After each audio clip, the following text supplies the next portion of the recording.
So if healing allows us to come to a place of renewal and a different mindset, a different version of ourselves, a more elevated, more truer version of ourselves, then what does not healing mean? It, for me personally, it means I end up being stuck in my own personal prison. Because if we have a belief system, any belief system at all, that says we don't have to do anything, that we just need to remain in our comfort zone all the time, and we never need to leave our comfort zone because we're too fearful of it and we allow fear to dominate our lives, then we lose all the perspective that we, as human beings, have the ability to explore about our own selves, our own place in our lives, and our own space here on this earth. So why do I say this? I had a friend who did the most amazing thing. We were working together on healing many different things, and I was working a lot on death, because as a teenager I almost died, and then twice as an adult I came very close. In fact, once I had more than what I thought was a near-death experience. I actually left my body and came back. So I'm always fascinated by dying, because I believed very strongly that the way we lived our lives also determined the way that we died. Then I really realized that there was a belief system that was locking me in. My beliefs are what create my own personal prison. So I ask you, what are your own beliefs that imprison you into thinking only a certain way, doing certain things, believing certain things, eating certain things, allowing only certain people into your life? We narrow and constrict ourselves very much when we have belief systems. So I began to realize that for me, all my beliefs were my own personal prisons, and that I needed to look at all my beliefs. I needed to really excavate them from deep within inside of me, just like go on an archaeological dig, an emotional, mental, and belief system archaeological dig, and pull them out, bring them to light, and let go of them.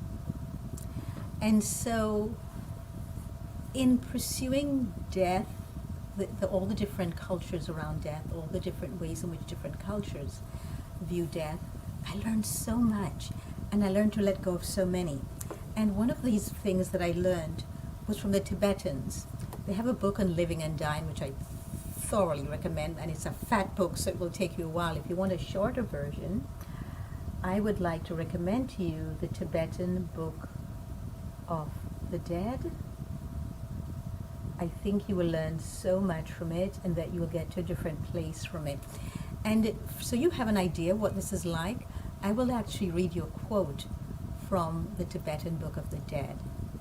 It's a very interesting quote to me, because it starts with, practice giving things away.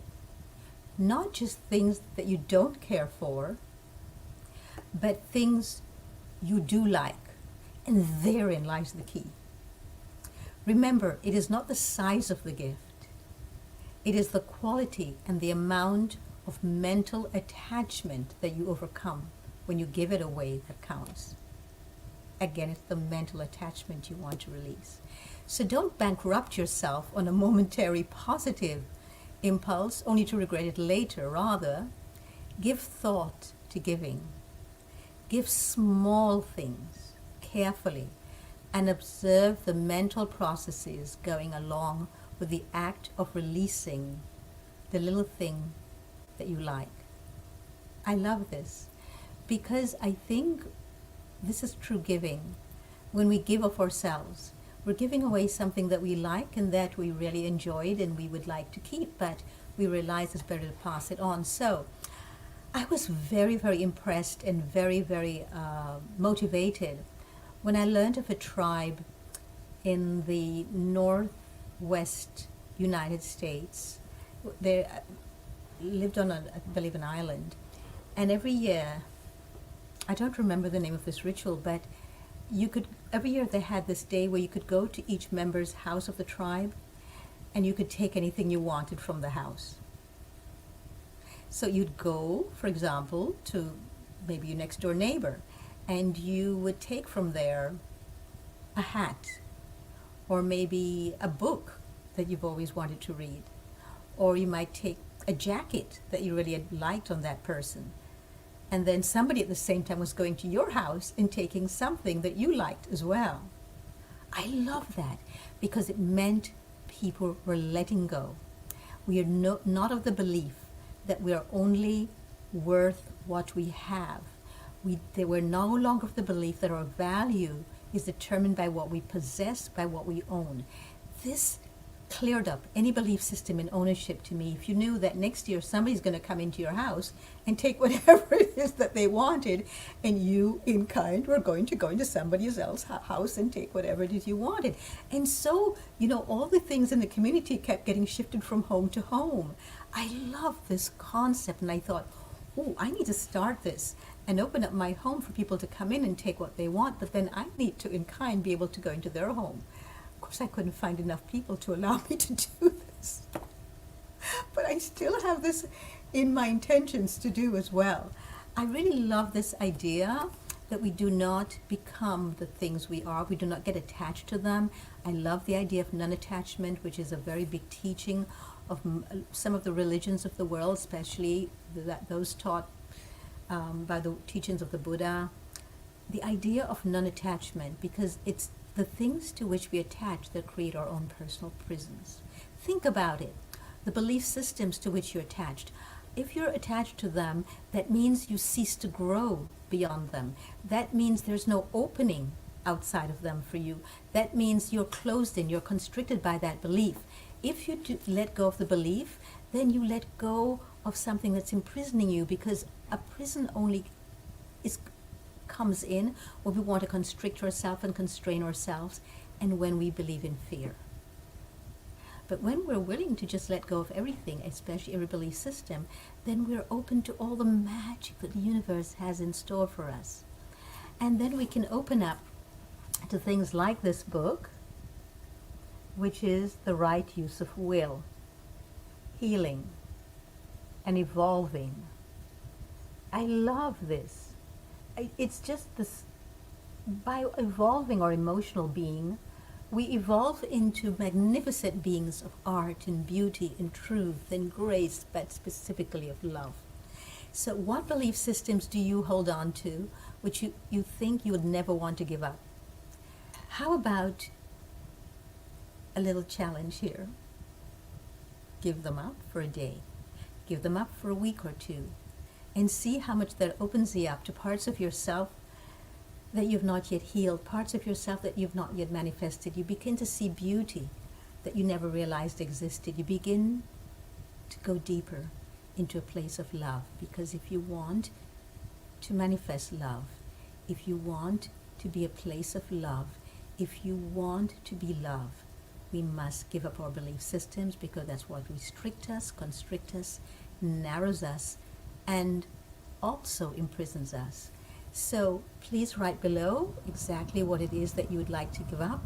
And in the meantime, I'm going to read to you something that I think is interesting. It's called Finding a Piece of the Truth, and it's from Treasures of the Heart, A Guide to Daily Living by Benny Liao. One day Mara, the evil one, was traveling through the villages of India with his attendants.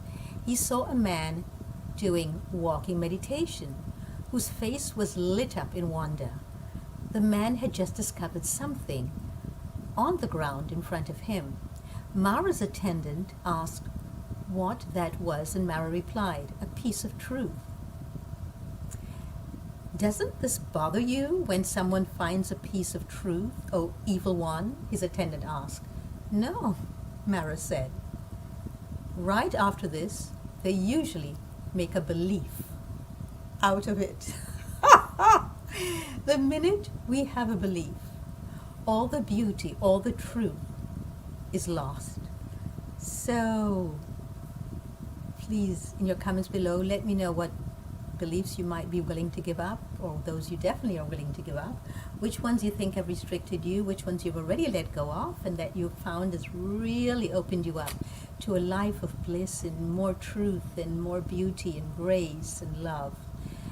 And then click on the subscribe button below and on the notification button, and let me know what you would like also to speak about during these elegantly raw tidbits. So I invite you to give up the belief system that has held you back all this time. If you're in a place of harm, if you're in a place of hate, if you're in a place of fear, just give up the belief system behind the fear.